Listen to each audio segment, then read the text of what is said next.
Permissividade. Autor, Pastor Márcio Valadão.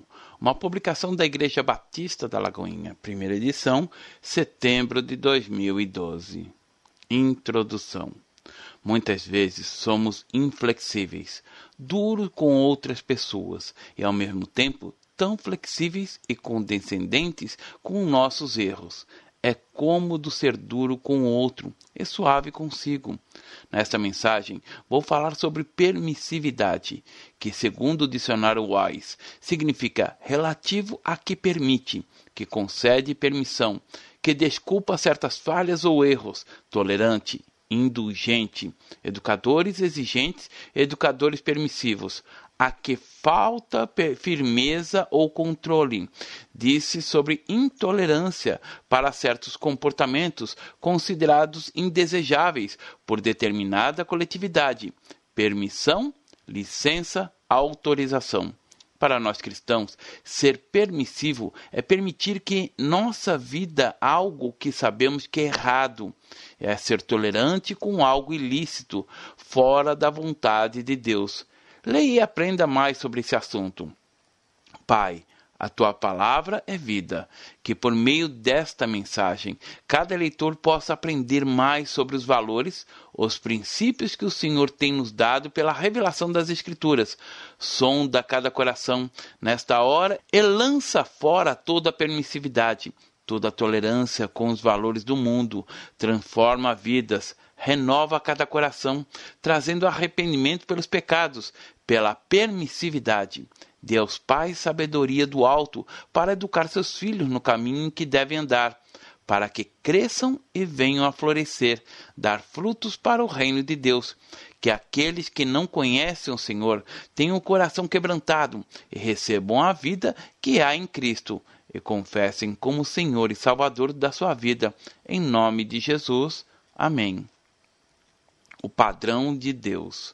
Nos últimos tempos, Deus tem revelado de muitas maneiras palavras tremendas ao nosso coração. Ele tem dado à igreja a visão de ganhar, consolidar e treinar vidas, para que possam novamente ser enviadas a ganhar mais vidas para o Senhor. Temos ouvido tanto sobre renunciar tudo para seguir a Deus, sobre comunhão, intimidade com Deus, perdão, sobre os princípios da palavra. Sabemos que a tribulação produz perseverança, a perseverança produz experiência, e a experiência esperança. Porém, mesmo diante desse quadro tão glorioso, parece que alguns são mais tolerantes consigo mesmo e com outros tudo é diferente. E isso acontece em vários aspectos no nosso comportamento, seja quando viajamos, no período de férias, no modo de viver, no modo de vestir, na linguagem que usamos, na educação com filhos, tudo é permitido, mas com o outro não é assim. O cuidado com outras pessoas é quando pede emprestado, mas quando empresta tudo muda. A pessoa é dura, intolerante, esquecendo-se do padrão de Deus. Quantas vezes nos acostumamos com a nossa própria debilidade, nos tornamos cegos, sem perceber o que estamos fazendo? Permissividade é ser tolerante com coisas contrárias às que Deus nos designou. O padrão de Deus é apenas sim, sim, não, não. Acima de tudo, porém, meus irmãos, não jureis nem pelo céu, nem pela terra, nem por qualquer outro voto. Antes, seja o vosso sim, sim e o vosso não, não, para não cairdes em juízo. Tiago, capítulo 5, verso 12. Isso significa que o que somos dentro da igreja, temos que ser fora dela. O padrão de Deus é o mesmo para todos. Temos que seguir o modelo de Deus, viver segundo a palavra, não sendo coniventes, nem tolerantes para o nosso bel prazer. Na Bíblia, temos um exemplo de permissividade. Trata-se da história de um homem chamado Eli. Ele tinha 2 filhos, Hófni e Finéias, que agiam de forma inadequada com os padrões de Deus, mas por serem filhos do sacerdote, se achavam no direito de terem certas regalias. Porém, Deus não se agradou do que eles faziam, nem tampouco da atitude de Eli, que mesmo sabendo do erro dos filhos, era permissivo. Vejamos como ele tratava seus filhos em 1 Samuel, capítulo 2, a partir do verso 12, que diz assim: Eram, porém, os filhos de Eli, filhos de Belial, e não se importavam com o Senhor, pois o costume daqueles sacerdotes com o povo era que, oferecendo alguém em sacrifício, vinha o moço do sacerdote, estando-se cozendo a carne, com um garfo de 3 dentes na mão, o metia-o na caldeira, ou na panela, ou no tacho, ou na marmita, e tudo quanto o garfo tirava, o sacerdote tomava para si. Assim se fazia todo Israel que ia ali, a Siló. Também, antes de se queimar a gordura, vinha o moço do sacerdote e dizia ao homem que sacrificava: dá essa carne para assar ao sacerdote, porque não aceitará de ti carne cozida, senão crua. Se o ofertante lhe respondia: queime primeiro a gordura e depois tomarás quanto quiseres, então ele lhe dizia: não, porém há de dar agora, senão tomá-la-ei à força. Era, pois, muito grande o pecado desses moços perante o Senhor, porquanto eles desprezavam a oferta do Senhor. 1 Samuel, capítulo 2, versos 12 a 17. Eli era um sacerdote e seus filhos tinham direito de comer da oferta do Senhor. Eles podiam tomar uma parte, mas queriam não apenas a parte que lhes pertencia por direito, mas toda a oferta. Essa atitude não estava de acordo com os princípios de Deus. Veja o comportamento deles no capítulo 2, nos versos 22 a 26, que diz assim: era, porém, Eli já muito velho, e ouvia tudo quanto seus filhos faziam a todo Israel, e de como se deitavam com as mulheres que serviam à porta da tenda da congregação.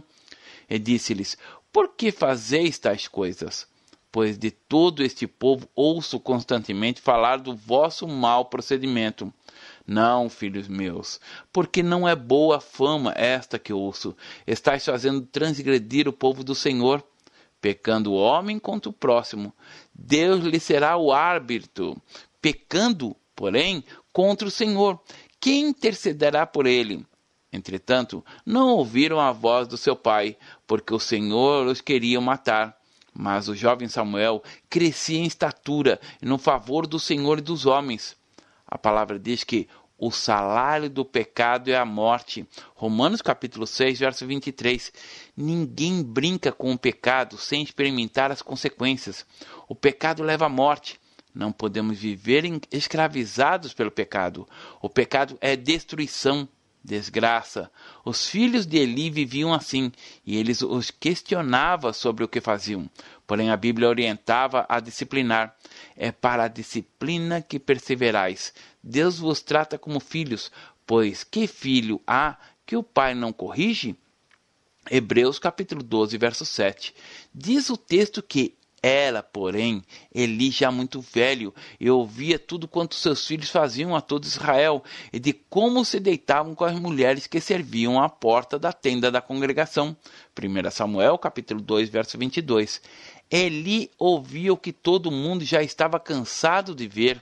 Já velho, deixou de estar atento às responsabilidades que sua posição exigia, assim como o pai também, sendo tolerante com os filhos. O peso da idade talvez seja relevante, mas não o isenta da culpa de ser permissivo com os filhos e com os crimes dos mesmos.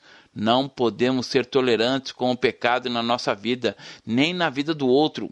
Querido ou querida, Deus vê todas as coisas. Tudo está sob o controle dele. Não há nada que ele não saiba. Por isso, diante da permissividade que viviam os filhos de Eli, Deus colocou na casa desse homem, Samuel, uma criança que estava sendo treinada para ouvir a Deus. E Deus falou a Eli por meio do menino Samuel. O jovem Samuel servia ao Senhor perante Eli. Naqueles dias, a palavra do Senhor era muito rara. As visões não eram frequentes. Certo dia, estando deitado no lugar acostumado a sacerdote Eli, cujos olhos já começavam a escurecer-se, a ponto de não poder ver, e tendo-se deitado também Samuel no templo do Senhor, em que estava a arca, antes que a lâmpada de Deus se apagasse, o Senhor chamou o menino: Samuel, Samuel. Ele respondeu: eis-me aqui. Correu a Eli e disse: eis-me aqui, pois tu me chamaste. Mas ele disse: não te chamei, torna a deitar-te. E ele foi e se deitou. Tornou o Senhor a chamar: Samuel. Este se levantou, foi a Eli e disse: Eis-me aqui, pois tu me chamaste. Mas ele disse: Não te chamei, meu filho, torna a deitar-te. Porém Samuel ainda não conhecia o Senhor, e ainda não lhe tinha sido manifestada a palavra do Senhor. O Senhor, pois, tornou a chamar Samuel terceira vez, e ele se levantou, foi a Eli e disse: Eis-me aqui, pois tu me chamaste. Então entendeu Eli que era o Senhor quem chamava o jovem. Por isso, Eli disse a Samuel: Vai deitar-te. Se alguém te chamar, dirás: Fala, Senhor, porque o teu servo ouve. E foi Samuel para o seu lugar e se deitou. Então veio o Senhor e ali esteve, e chamou como das outras vezes: Samuel, Samuel. Este respondeu: Fala, porque o teu servo ouve. Disse o Senhor a Samuel: Eis que vou fazer uma coisa nova em Israel, a qual todo o que ouvir lhe tinirão ambos os ouvidos. Naquele dia suscitarei contra Eli tudo quanto tenho falado com respeito à sua casa. Começarei e o cumprirei. Porque já lhe disse que julgarei a sua casa para sempre, pela iniquidade que ele bem conhecia, porque seus filhos que fizeram execráveis, e ele não os repreendeu. Portanto, jurei à casa de Eli que nunca lhe será expiada a iniquidade, nem com sacrifício, nem com oferta de manjares. 1 Samuel, capítulo 3, verso 1 a 14. Os filhos agiam errado, e Elias não os disciplinava, era tolerante. Muitas vezes os pais, a família experimenta circunstâncias e situações complicadas com os filhos por causa da tolerância. O Senhor nos deu a responsabilidade de edificar nossa casa. Por que então, tantas vezes, transferimos a culpa para outros? A culpa não é do vizinho, da sogra, do fulano, etc. A responsabilidade é de cada um de nós. Estabelecendo limites. Em 1 Reis, capítulo 1, relata sobre o rei Davi e um dos seus filhos. Ele era muito bonito, um príncipe que se chamava Adonias. Jamais seu pai o contrariou, dizendo: Por que procedes assim? Além disso, era ele de aparência muito formosa e nascera depois de Absalão. 1 Reis, capítulo 1, verso 6. O pai era permissivo, o deixava fazer o que quisesse, não o contrariava, para que ele não ficasse cheio de recalques. Ele ficou solto. Em que isso resultou? Adonias se levantou contra o próprio pai, pois o pecado sempre cobra um preço, e o preço do pecado é a morte. Alguns pais acham que o filho é muito pequeno ou já é grande demais e não podem fazer nada para mudar. Amado, amada, a tolerância pode destruir a sua vida.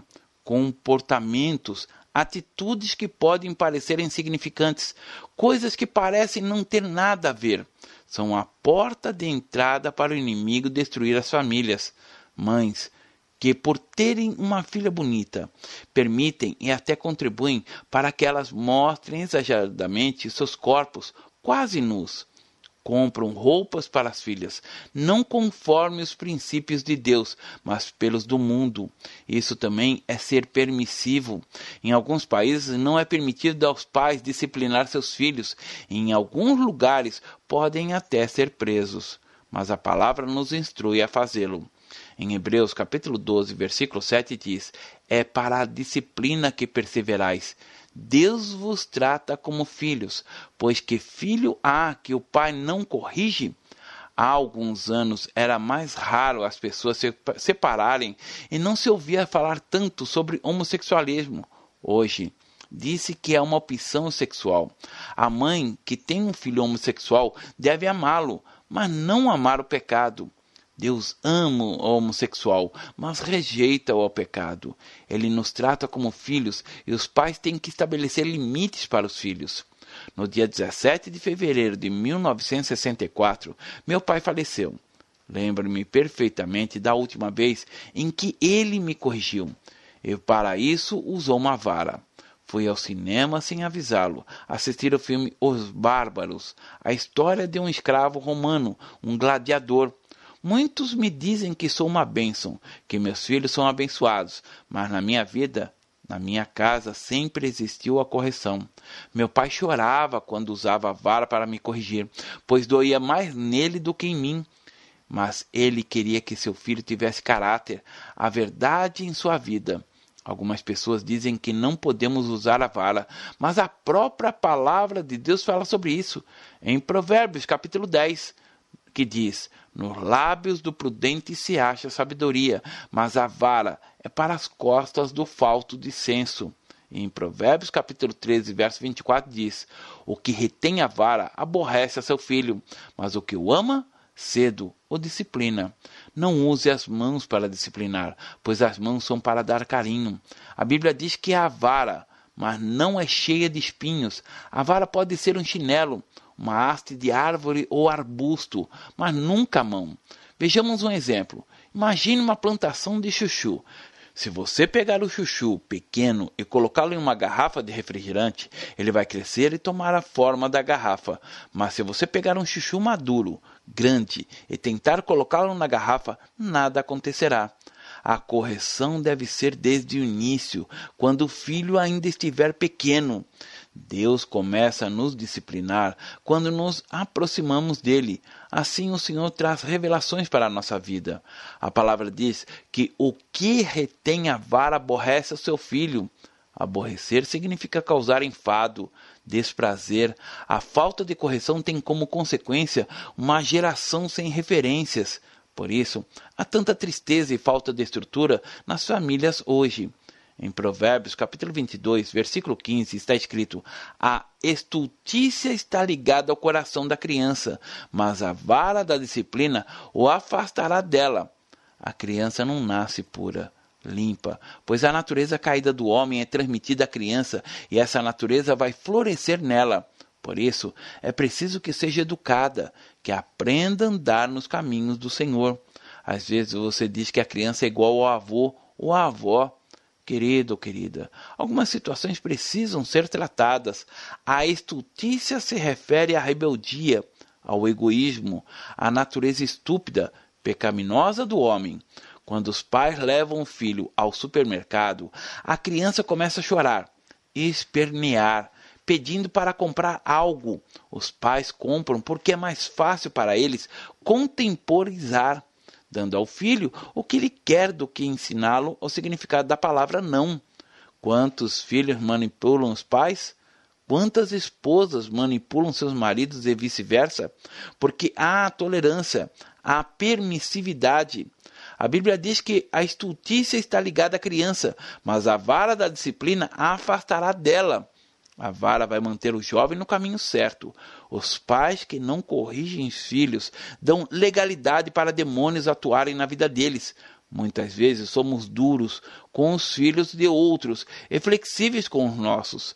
Temos dificuldades de falar determinados pecados, porque a nossa vida toleramos estas mesmas situações. As Escrituras revelam que a disciplina é para todos, até para os animais. Veja o que diz Provérbios, capítulo 26, verso 3, que diz assim: o açoite é para o cavalo, o freio para o jumento, e a vara para as costas dos insensatos. Quando os pais não fazem a devida correção, muitas vezes ele vem de fora, do próprio mundo, que cobra um preço altíssimo pela falta dessa disciplina. No capítulo 29, verso 15 de Provérbios, lemos: a vara e a disciplina dão sabedoria, mas a criança entregue a si mesmo vem a envergonhar a sua mãe. Os pais acham que os filhos podem fazer o que quiserem, podem ficar à vontade, mas não é assim. Lembro de um episódio que me aconteceu há algum tempo, e isso me fez ver o amor e o carinho de Deus por cada vida. Enquanto dirigia para o culto, meu carro furou o pneu. Mas pelo fato de o carro ter direção hidráulica, não percebi que o pneu estava furado e continuei meu trajeto. Logo atrás estava um casal numa moto e eles faziam sinal para mim. Então parei e finalmente identifiquei o problema. Ele tinha duas opções: continuar com o pneu furado ou teria que trocá-lo naquela hora. Mas não tinha tempo, faltava poucos minutos para o culto. Pensava no que fazer, quando o moço tirou o capacete e disse: pastor! Ele era da igreja e me deu um carona até o templo. Depois do culto, voltei ao local onde tinha deixado o carro e procurei um borracheiro. Enquanto esperava ele trocar o pneu, uma irmã chegou e começamos a conversar. Quando perguntei pela filha, o semblante dela mudou.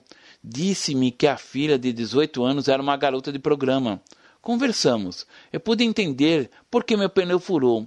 Deus tinha um plano, um propósito, pois aquela mãe iria estar ali. Naquela hora, eu precisava falar sobre a situação da filha. Solicitei uma pastora que visitasse aquela mãe. A palavra diz que a vara e a disciplina dão sabedoria, mas a criança entregue a si mesma envergonha a mãe. Precisamos conhecer os amigos dos nossos filhos. Ninguém se torna uma garota de programa da noite para o dia. A disciplina pode ser desagradável, mas ela é um ensinamento de Deus para nossos filhos que continuem o caminho correto. Muitos não gostam da vara, disciplina, limites. No entanto, existe algo que temos que fazer, o que Deus nos confiou. Ninguém faz. A responsabilidade é nossa. Cuidado com os falsos ensinamentos. Em Apocalipse, capítulo 2, a partir do versículo 18, está escrito: O anjo da igreja em Tiatira escreve: Estas coisas diz o Filho de Deus, que tem os olhos como chamas de fogo e os pés semelhantes ao bronze polido. Conheço as tuas obras, o teu amor, a tua fé, o teu serviço, a tua perseverança e as tuas últimas obras, mais numerosas do que as primeiras. Tenho, porém, contra ti o tolerares que essa mulher, Jezabel, que a si mesmo se declara profetisa, não somente ensine, mas ainda seduz os meus servos a praticar a prostituição e a comerem coisas sacrificadas aos ídolos. Dei-lhe tempo para que se arrependesse. Ela, todavia, não quer arrepender-se da sua prostituição. Eis que a prostro de cama, bem como em grande tribulação os que com ela adulteraram, caso não se arrependam das obras que ela incita. Matarei os seus filhos, e todas as igrejas conhecerão que eu sou aquele que sonda mentes e corações. E vos darei a cada um segundo as vossas obras. Apocalipse capítulo 2, verso 18 a 23. Estamos vivendo dias em que tantas doutrinas absurdas têm surgido, situações que nada têm a ver com a simplicidade da fé, com caráter, com vida. As pseudo-verdades têm feito com que muitos pais criem seus filhos baseados nos valores do mundo, valores estes corrompidos pelo inimigo. É a banalização do sexo, a falsa liberdade. O discurso muitas vezes é: melhor permitir que eles façam da maneira correta dentro de casa do que na rua. É melhor ser amigo ou amiga do meu filho, da minha filha. Assim, tudo que acontecer a ele, vou saber. De que adianta saber se não há uma mudança de comportamento? Amado, amada, a permissividade tem causado a destruição das famílias, distorcendo os valores dos princípios de Deus para nossas vidas. Você pode fazer todas as coisas, mas a palavra diz: todas as coisas me são lícitas, mas nem todas convêm. Todas as coisas me são lícitas, mas eu não me deixarei dominar por nenhuma delas. 1 Coríntios capítulo 6, verso 12. Em Colossenses capítulo 2, a partir do verso 8, somos instruídos a ter cuidado com os falsos ensinamentos, que diz: cuidado que ninguém vos tenha a enredar com sua filosofia e vãs sutilezas, conforme a tradição dos homens, conforme os rudimentos do mundo, e não segundo Cristo, porquanto nele habita corporalmente toda a plenitude da divindade. Também nele estáis aperfeiçoados. Ele é o cabeça de todo principado e potestade. Nele também fostes circuncidados, não por intermédio de mãos, mas no despojamento do corpo da carne, que é a circuncisão de Cristo, tendo sido sepultados juntamente com ele no batismo, no qual igualmente fostes ressuscitados mediante a fé no poder de Deus, que o ressuscitou dentre os mortos. E a vós outros, que estáveis mortos pelas vossas transgressões e pela incircuncisão da vossa carne, vos deu vida juntamente com ele, perdoando todos os nossos delitos, tendo cancelado o escrito de dívida, que era contra nós e que constava de ordenanças, o qual nos era prejudicial, removeu inteiramente, encravando-o na cruz, despojando os principados e as potestades, publicamente os expôs ao desprezo, triunfando deles na cruz. Colossenses capítulo 2, versos 10 a 15.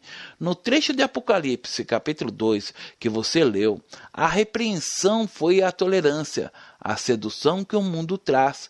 Segundo a Bíblia de Genebra, Jezabel era uma mulher, figura homônima do Velho Testamento. Ela seduziu o povo à imoralidade.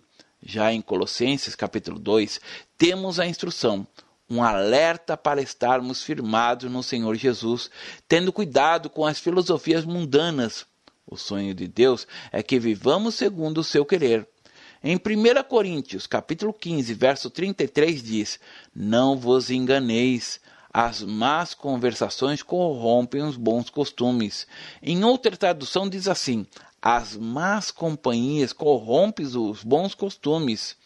Com quem você tem andado? Os discípulos eram intransigentes com o que não precisava ser.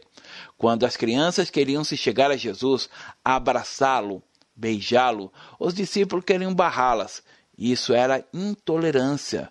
E o Senhor os repreendeu por essa atitude, ordenado que se deixasse ir até eles. Veja o texto. Traziam-lhe também as crianças, para que as tocasse. E os discípulos, vendo, os repreendiam.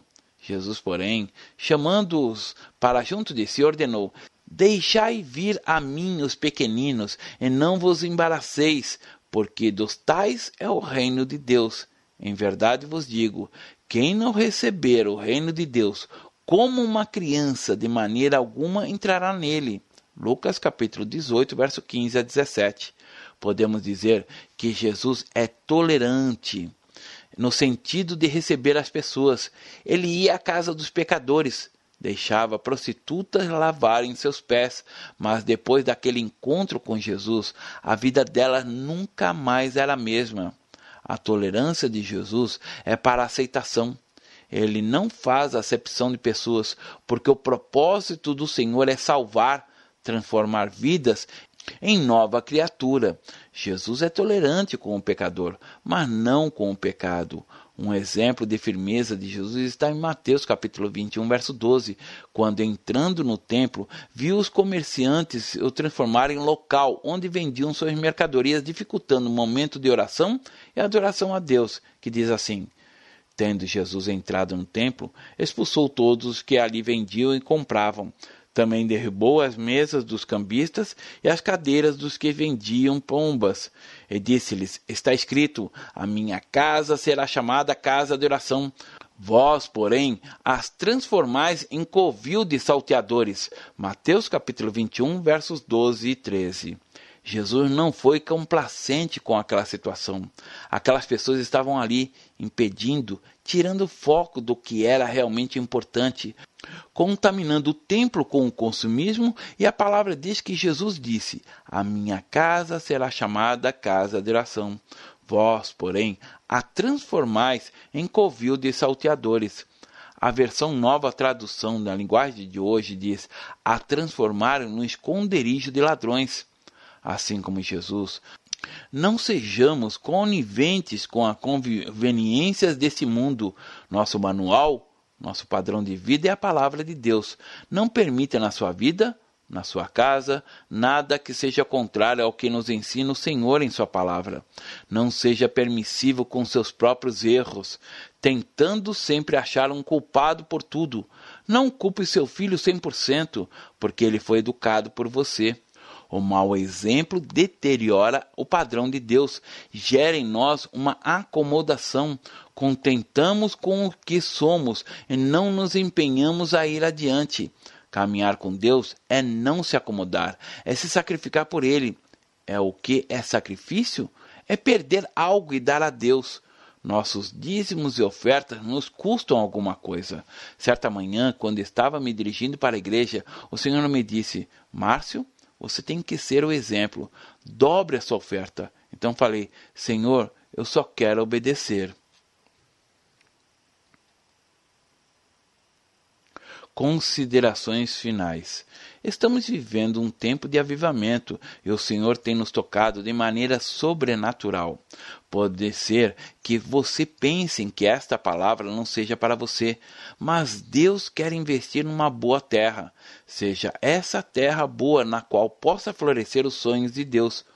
Oro para que você seja próspero, que seja segundo o coração de Deus. No entanto, Deus estabeleceu um princípio para a prosperidade, que você semeie. Não há colheita sem semeadura, e se você semeia pouco, pouco vai colher. Se semear muito, colherá muito, com fartura e alegria. Por isso, semeie na vida do seu filho, na sua família, trabalho, semeie disciplina, não dê lugar para a permissividade na sua casa. Se for para ser tolerante, que seja como Jesus. A partir de hoje, inverta a situação. Seja exigente com você e tolerante com os outros, como Jesus era, no sentido de receber as pessoas, de levar a verdade do amor de Deus para essas pessoas, que elas possam experimentar por meio da sua vida mais de Deus e possam ver na sua vida verdadeiramente a imagem de Cristo. Não há nem haverá sacrifício maior do que o que Jesus fez por nós na cruz do Calvário. É uma maneira de reconhecer o alto preço que ele pagou por nós, é amar a Deus com amor ágape, amor que não exige nada em troca, amar ao próximo como Deus nos amou. Muitas vezes buscamos o nosso bem só para dar ênfase ao lazer. O tempo que poderíamos ter comunhão com Deus usamos tanto para a diversão como para outras atividades. Fazemos mau uso da liberdade que Deus nos deu, mas a vontade dele é que estejamos com ele todo o tempo, buscando em oração, falando, testemunhando, pedindo a direção dele, nas pequenas coisas, andando conforme os ensinamentos da palavra. Sob o padrão de Deus, pregando, exaltando, louvando e engrandecendo, que possamos viver esta verdade. Finalmente, irmãos, tudo que é verdadeiro, tudo que é respeitável, tudo que é justo, tudo que é puro, tudo que é amável, tudo que é de boa fama, se alguma virtude há e se algum louvor existe, seja isso o que ocupe o vosso pensamento, o que também aprendestes, e recebestes, e ouvistes, e viste em mim, isso praticai. E o Deus da paz seja convosco. Filipenses capítulo 4, verso 8 a 9. Deus abençoe. Pastor Márcio Valadão. Jesus te ama e quer você. Primeiro passo, Deus o ama e tem um plano maravilhoso para a sua vida, porque Deus amou o mundo de tal maneira que deu seu Filho unigênito para todo aquele que nele crê não pereça, mas tenha vida eterna. João capítulo 3, verso 16. Segundo passo, o homem é pecador e está separado de Deus, pois todos pecaram e carecem da glória de Deus. Romanos capítulo 3, verso 23, parte B. Terceiro passo, Jesus é a resposta de Deus para o conflito do homem. Respondeu-lhe Jesus, eu sou o caminho e a verdade e a vida. Ninguém vem ao Pai senão por mim. João capítulo 14, verso 6. Quarto passo, é preciso receber a Jesus em nosso coração, mas a todos quanto receberam, deu-lhes o poder de serem feitos filhos de Deus, a saber, aos que crerem em seu nome. João capítulo 1, verso 12, parte A. Se com tua boca confessares Jesus como Senhor e, em teu coração, credes que Deus o ressuscitou dentre os mortos, será salvo. Porque com o coração se crê para a justiça e com a boca se confessa a respeito da salvação. Romanos capítulo 10, verso 9 e 10. Quinto passo. Você gostaria de receber a Cristo em seu coração? Faça essa oração de decisão em voz alta. Senhor Jesus, eu preciso de Ti. Confesso-te o meu pecado de estar longe dos Teus caminhos. Abra a porta do meu coração e Te recebo como meu único Salvador e Senhor. Te agradeço porque me aceita assim como eu sou e perdoa o meu pecado. Eu desejo estar sempre dentro dos Teus planos para a minha vida. Amém. Sexto passo: procure uma igreja evangélica próxima à sua casa. Nós estamos reunidos na Igreja Batista da Lagoinha, Rua Manuel Macedo, 360, bairro São Cristóvão, Belo Horizonte, Minas Gerais. Nossa igreja está pronta para lhe acompanhar nesse momento tão importante da sua vida. Nossos principais cultos são realizados aos domingos. Ficaremos felizes com sua visita. Uma publicação da Igreja Batista da Lagoinha, Gerência de Comunicação, www.lagoinha.com.